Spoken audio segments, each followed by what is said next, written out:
Hello, my name is Laura, and today I'll be discussing Discard, explaining what it does, its team comp, and how to play it. You could say, I'm offering some insight into how Discard works. Discard as a mechanic is fairly simple. Notice how you have two available skills on your dashboard? Discard basically deletes the skill you didn't pick, as long as it meets the conditions set by the skill you did select. This allows you to clear out two skills in a single turn, making room for more skill frees. If you have multiple skill slots, a skill can be discarded from any of them, depending on the conditionals. Some IDs, such as the Dietchi, receive additional buffs for discarding, which I'll get into in a moment. If you replace the skill with a guard or ego, it won't get discarded, allowing you to effectively lock a skill slot, which can come in handy if you want to save a skill free, for example. Now, about those buffs the Dietchi receive.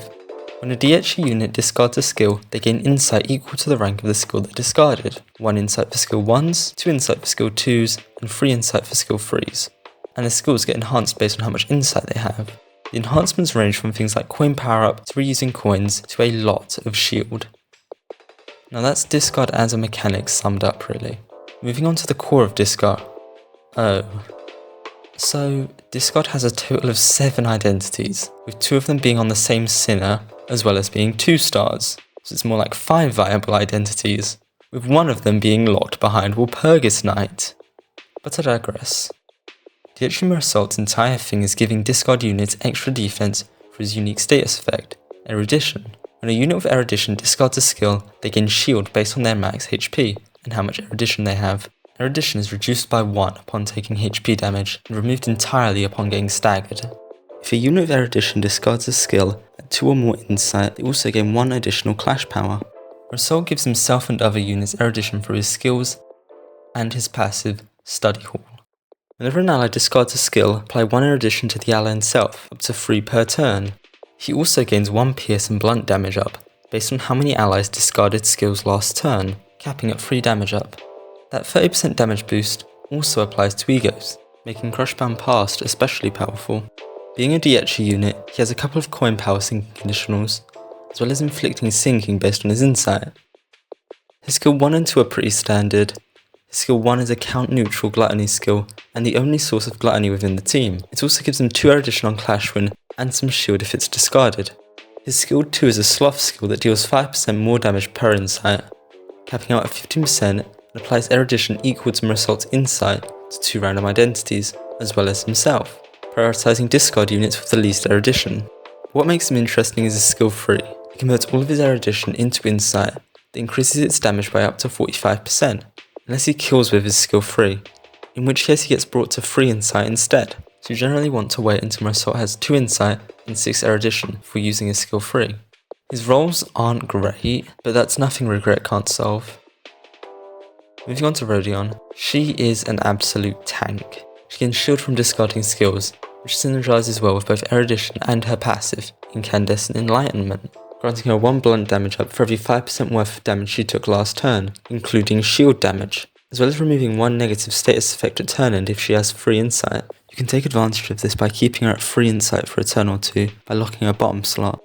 You primarily want to use this against unbreakable coin status effect bosses. That being said, unlike Honglu, who reuses coin based on whatever its insight is at that moment, Rodion and Meursault actually use their insight from turn start to decide how much shield they'll get. I believe this happens because, judging by their skill descriptions, they gain shield after they discard, but before their insight updates, which can be good and bad.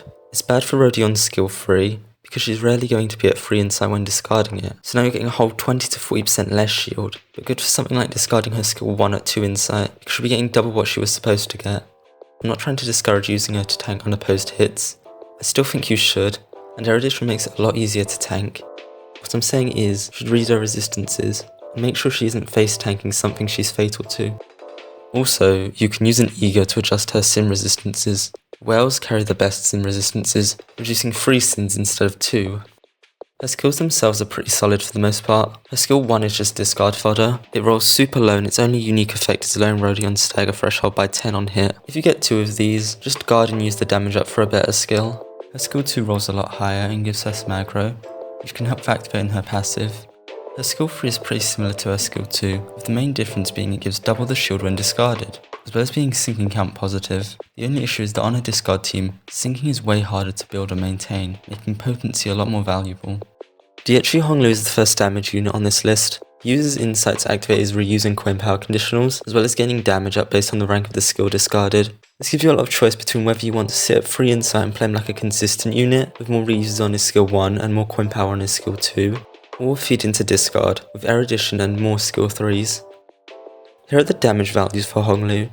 Discard is very weird to calculate, so I chose to go with a middle ground of 2 Insight and 2 damage up for his discard playstyle, as well as trying to keep the sinking conditionals somewhat realistic by going with 5 potency and count. The link to the damage calculator will be in the description if you want to check it out yourself. The Insight game part of his passive can actually trigger quite often with Ishmael fielded, giving him frequent Insight boosts and letting him reach 3 Insight without giving up a skill 3, giving the discard playstyle another point. Regardless of how you decide to play him, he's going to be dealing solid damage, and he's a must-have for the team. His skill 1 rolls rather low, but can be reused depending on his Insight. It's also sinking count neutral. His skill 2 clash is a lot better, but that's kind of it. It's not a very interesting skill. His skill 3 is a mix of both worlds. It takes the clashing of his skill 2 and the count neutral part of his skill 1 and makes a count positive sloth skill with good clashing. He also has an evade for his defense skill, which is becoming increasingly rare nowadays. Moving on to the first non-DH unit, Meursault. She's arguably the most simple discard identity. Instead of gaining Insight, she gains Self-Tremor by discarding her skill 1.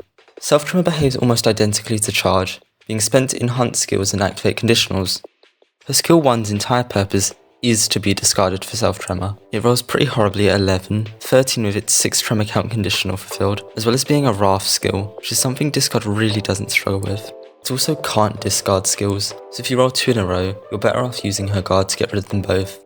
Her skill 2 is a lot better, being able to discard as well as being able to Tremor Burst if Otis has 6 Tremor. It's also the only source of lust on this team, so you really don't want to discard it. Her skill 3 is effectively a miniature Tremor nuke, Tremor bursting 3 times as well as being count neutral and gaining 2 coin power by spending 10 self-tremor. You generally want to save her skill 3 until she has enough self-tremor to activate conditionals. Her passive is just straight up more damage, dealing 30% of the target's tremor potency as sloth damage whenever she tremor bursts, capping at 20 damage. Her rolls are also quite good for a Season 2 identity. And the latest ID, Zhong's office rep Ishmael, or Hanafuda Ishmael. Honestly, one of my favourite IDs. She's actually way more complex than I had initially thought. Matching colours is a very bare bones explanation of what she does. Before we get to her skills, I need to explain her passive, Koi Koi. Hana Ishmael has a unique effect called Bright. Its potency behaves as a stack, its count acting as a timer. It starts at 0 potency and 3 count. Every turn it loses 1 count. When it hits either 0 count or 5 potency, it'll activate Ishmael's skill 4 at the end of her left nose skill. If she has less than 3 bright potency, she'll cancel the skill and gain 2 attack power up next turn instead. It's pretty much an additional skill Ishmael gets to throw out every 2 to 3 turns, an additional skill with 5 coins. To get the 4 reuses, Ishmael needs to be at 5 bright potency. To get bright potency, you need to use the sin corresponding to her current stance. When Ishmael uses a Wrath, Sloth, or Gloom skill on her leftmost slot, she changes to that skill's respective sin stance, buffing skills that match the stance she's currently in. If the skill on the leftmost slot matches Ishmael's current stance, she'll gain bright potency. She also gains additional bright potency for keeping a streak of matching going. If Ishmael's leftmost skill matches her current sin stance, she'll tremor burst on the first hit with said skill, and a 25% chance to gain an additional sin resource.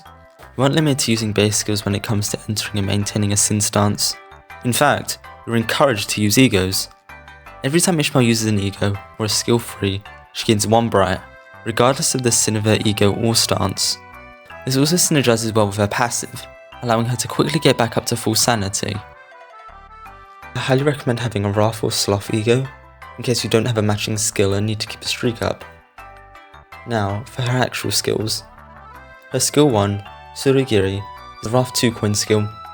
The main appeal of this skill is that it applies count, and you can chain it fairly easily without needing to rely on luck or egos, at the cost of it being the weakest skill damage wise. Her skill 2, Suzuki Misdirection, is a Sloth 3 coin skill. It's count negative but rolls higher, inflicts more potency, and heals 5 SP on hit with its 3rd coin. A Sloth streak can be a little harder to maintain. but her discard only targeting skills that don't match the one you have selected really helps. And you can always use an ego like Christmas Nightmare to keep it going. Moving on to her skill 3, Sakura Sen, a free coin gloom skill. Basically the best of both worlds. It's count neutral, inflicts a nice amount of potency, rolls high, and deals 10% more damage for every bright potency on self, as well as dealing 48% more damage with its final coin if the target has a unique tremor type, which isn't difficult to achieve because Ishmael converts the target's tremor into tremor decay. Tremor decay is very simple. Every 4 tremor potency applies 1 defense level down, and 3 defense level down is roughly 1 fragile. Her skill 3 is extremely powerful. The downside is that it's a skill 3, making it impossible to keep up a streak without the use of ego. Fortunately for us, Ishmael's base ego costs 2 gloom and 2 wrath, which a Sin's discard has in abundance, making it easily spammable. Just remember you need to use it in Ishmael's leftmost slot to keep a streak up. And now we get to Ishmael's skill 4, Kozan. Kozan is a 1 coin envy skill, with a lot of coin reuses. Ishmael will use Kozan after her leftmost skill, if her bright is at either 5 potency or 0 count. If Ishmael has less than 3 count, she'll cancel the skill and gain 2 attack power up next turn as a consolation prize. Kozan gets reused based on the amount of bright potency Ishmael has, -1. If she has 3 or more bright potency, she'll deal 10% more damage for every bright potency on self. At 4 more bright potency, Kozan gains 1 base power, and at 5 bright, the final reuse on Kozan will tremor burst twice, at the cost of only 1 count. It's count neutral on sinking and count positive on tremor. It also inflicts 1 defense level down for a total of +4 tremor count and 5 defense level down at 5 bright, in which case she'll gain the remaining coins as bright potency, giving her a head start on her next Kozan. Ishmael will also be put into a random Sin stance. Getting a new stance from Kozan will not end your streak, allowing you to keep that +1 bright passive up. Her last skill, and arguably one of the most helpful ones, Shuffle Hands, Floral Deck. Shuffle Hands Floral Deck is a 2 coin counter and one of the few sources of pride on a discard team. It discards 2 of the lowest ranking skills in all of Ishmael's slots, making it perfect for when you need to use an ego to keep a streak up, and the main reason will be double slotting Ishmael. It also has a 50% chance to give Ishmael 1 bright at combat start. If it's using Ishmael's leftmost slot, she'll be put in a random Sin stance. Fortunately, you can't reroll into her current Sin stance by using her counter. This ID has a lot more to her, and I will be covering it all in the playing discard segment of the video. Now, the next ID isn't exactly a discard identity, but she is a tremor ID and synergizes very well with the team. Regret Faust fits the role of support perfectly.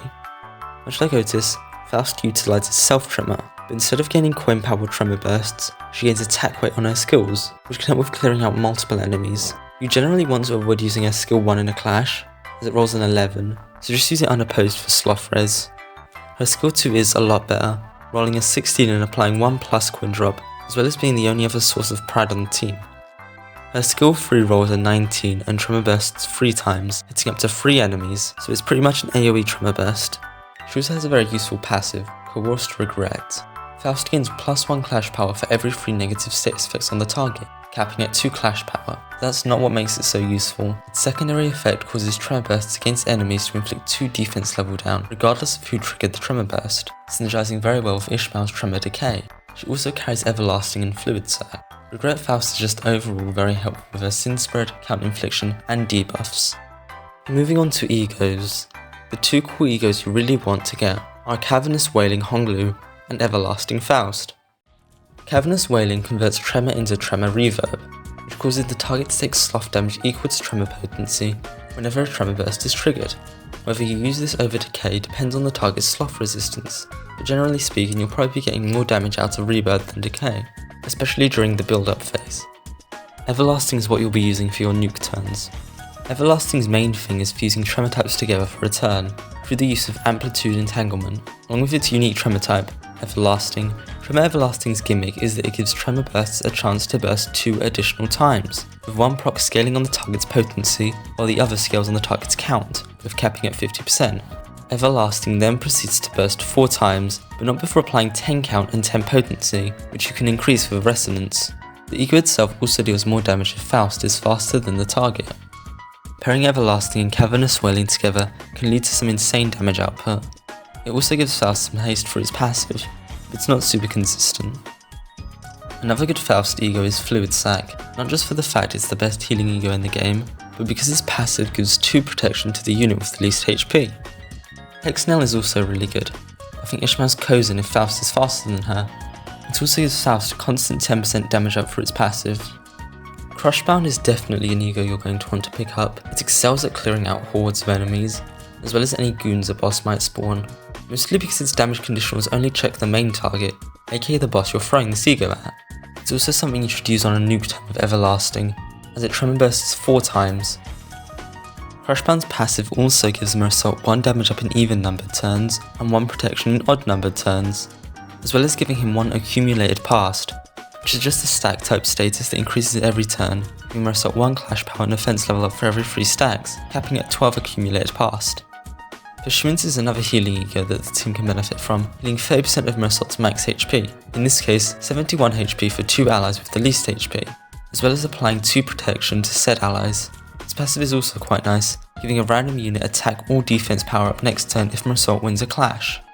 Meursault is insane on any ID, giving him plus 2 coin power in exchange for 1 less base power, taking Meursault's rolls from 11, 20 and 23 to 14, 23 and 28. If you get unlucky and Meursault rolls a 4 on his speed, he also gets 1 blunt power up. Ishmael has a lot of ego synergy with Zhang, Capote, Tidal Elegy and Christmas Nightmare are all very good. Capote lets Ishmael keep a Wrath streak up if you get really unlucky with her skills, but I think the ego you should be running over Capote is Roseate Desire. This ego really doesn't get talked about enough. It can straight up gut to target speed, and it happens through her ego passive, Pink Ribbons. Pink Ribbons, like the name suggests, inflicts 1 pink ribbons on the target after a clash win.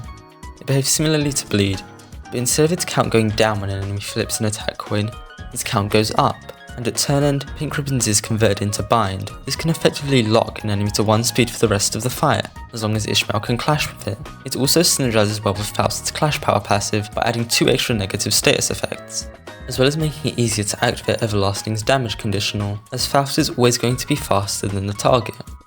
Now, for Ishmael's He slot, the 2 ego competing for our Christmas Nightmare and Tidal Elegy.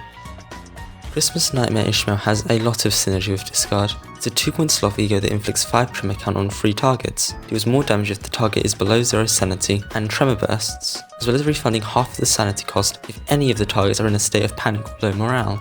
If the target isn't in a state of panic or low morale, either because their sanity isn't low enough or they just don't have sanity to begin with, she'll tremor burst an additional 2 times.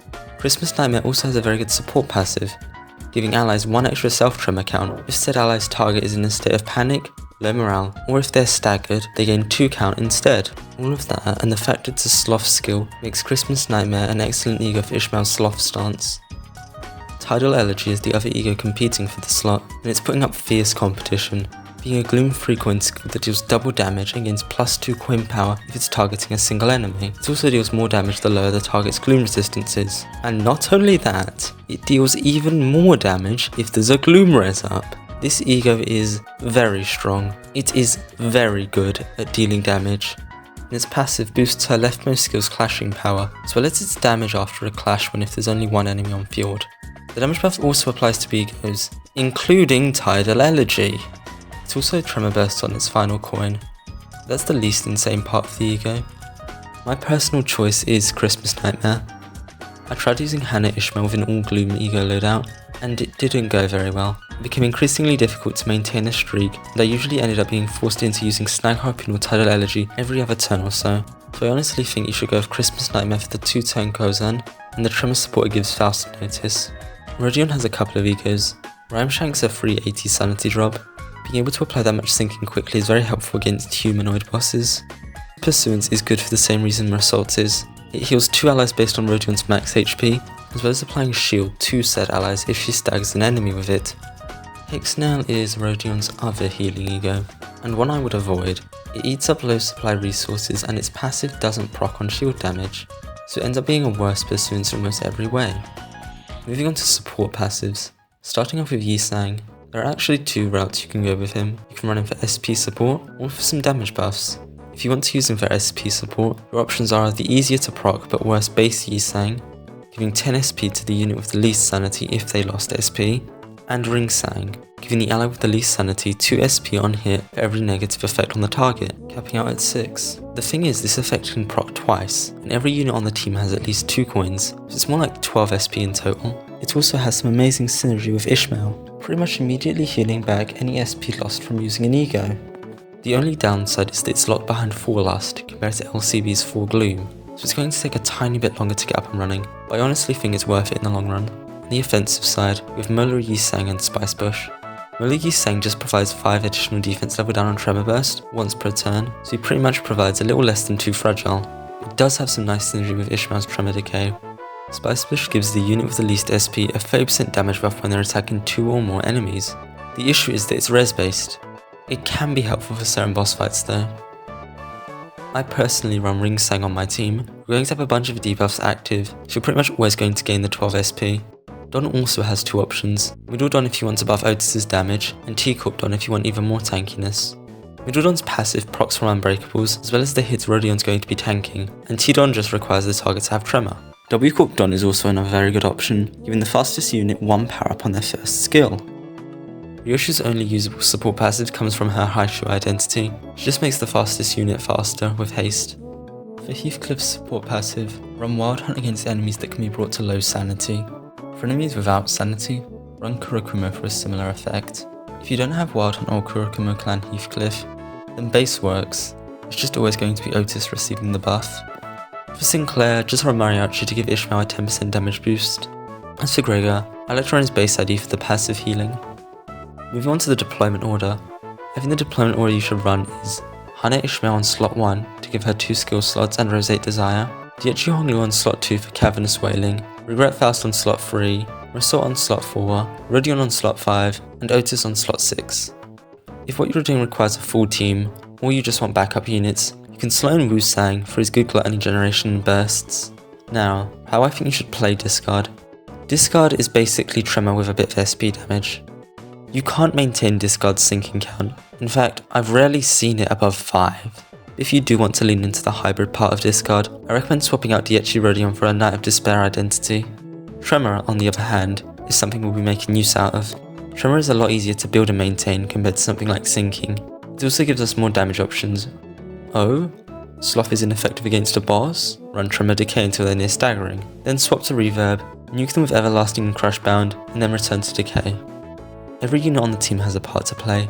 Ishmael is pretty much the captain, flooding raw damage, tremor, and sinking, as well as support for the 2 other tremor IDs on the team through Christmas Nightmare. Honglu provides raw damage, a bit of sinking, and a cavernous wailing. Faust is the team's support and debuffer. She provides plus coin drop and defense level down, along with holding Fluid Sac, Hexnail, and Everlasting. Meursault provides additional defense through Erudition, as well as being able to dish out large amounts of damage by pairing his passive with Crushbound Past. Otis triggers a solid amount of Tremor Bursts outside of nuke turns, along with being the team's only source of lust. Rodion is the tank. Now, how you actually play the team. The team mostly revolves around Tremor Bursting and Ishmael, whom you'll be double slotting. By double slotting Ishmael, we gain the ability to discard with Ego. If you use an Ego in her leftmost slot and counter with her second slot, you'll discard the 2 unselected skills in both of her slots without changing her Sin stance. It also keeps its 50% chance to generate 1 Bright. Her leftmost slot is going to be used exclusively for building Bright and activating Kozan. Once you have a good enough rhythm going, you can get it off every 2 turns as long as you don't roll into Wrath. Also, Ishmael can only activate Kozan by attacking with a base skill or Ego. Defense skills, including counters, don't count as attacks, meaning Kozan won't proc. Double slotting her lets us delay Kozan for later, while maintaining decent damage with her second slot. The ideal starting lineup you can get is 3 skill 1s with a Wrath stance. I know I just said we don't want Wrath, but it's only once we have the ball rolling. Now, to actually achieve that 2-tone Kozan, spend turns 1 to 3 building up your first Kozan, making sure you have enough resources to use Christmas Nightmare and Snag Harpoon. After using Kozan, Ishmael will be put into a random stance. If Ishmael rolled Sloth or Gloom, check to see if she has any skills corresponding to her Sin stance. If she does, use it, and then use an Ego the following turn. You'll activate Kozan with her Ego. If she doesn't, use an Ego and count with her second slot. You should get a skill corresponding to her Sin stance. Use it and you activate Kozan. If Ishmael rolled into Wrath, repeat step 1. The reason this works is because your streak carries over after changing stances through Kozan. So you're getting 3 Bright, 1 from maintaining a streak, one for matching the colours, and one for using an ego, and then you just use the skill matching her stance to get an additional 2, maintaining a streak and matching colours. Rolling into Rough does bring you back to waiting 3 turns for a Kozan. It's not that huge of an issue. Outside of Ishmael, there are a couple of other things to note. The first, and arguably most important thing, is to pay attention to your resources. You don't get resources for discarding skills. Gluttony, for example, can only be obtained by using Meursault skill 1, and it's especially important for Christmas Nightmare, as well as keeping certain support passives up. Meursault's passive is something you want to constantly have. The defense Erudition provides is quite nice, and the passive itself only requires 2 Gloom Res. Speaking of Erudition, if you're trying to build it on a specific unit, avoid clashing Unbreakables with said unit. Unbreakables will kill your Erudition stack before it can even start. This card can also easily adjust to the enemy's sin weaknesses. Sometimes the skill 2 can deal more damage than the skill 3. It's not exactly super common, but I think it's definitely worth mentioning. Now for the downsides of discard. To be more specific, the weaknesses of a full discard team. Starting off with the roles. A lot of discard units are quite old, and while some have aged well, the same can't be said about others. The DHG side of the team, namely Meursault and Rodion, tend to struggle against enemies without sanity.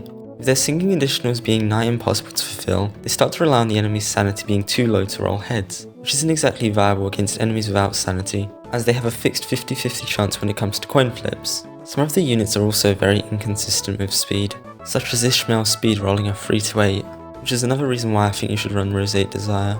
The next issue is mostly an Ishmael problem, but it does apply to the whole team to a certain extent. Bosses with turn-ending moves are awful to go up against. Bride's counter ticks down, even if a turn is force-ended, forcing you into a weaker Kozan at times. HP gates can also be an issue if you're trying to nuke a boss, and they just invalidate the entire setup. And the last issue. How do I beat the Evil Tremor negative coin boss? I don't think it's actually possible. They countered the team perfectly. The DHG and Ishmael buffed them by reducing their sanity, giving them better rolls. Meanwhile, Faust and Otis give them free tremor bursts by applying self-tremor. I'm genuinely baffled by how Kim Ji-hoon made the ultimate counter to discard. How do I fight this? Overall, I do find this team very fun. It's not going to beat any Refraction Railway records, but it is definitely viable, unless you're fighting an evil negative coin tremor boss, but I digress. Anyways, I would like to thank you all for the support on my previous video. It's been lovely reading through the comments and seeing all the feedback. I really didn't think my video would reach that many people. Thank you for watching, and please comment any opinions or feedback you might have.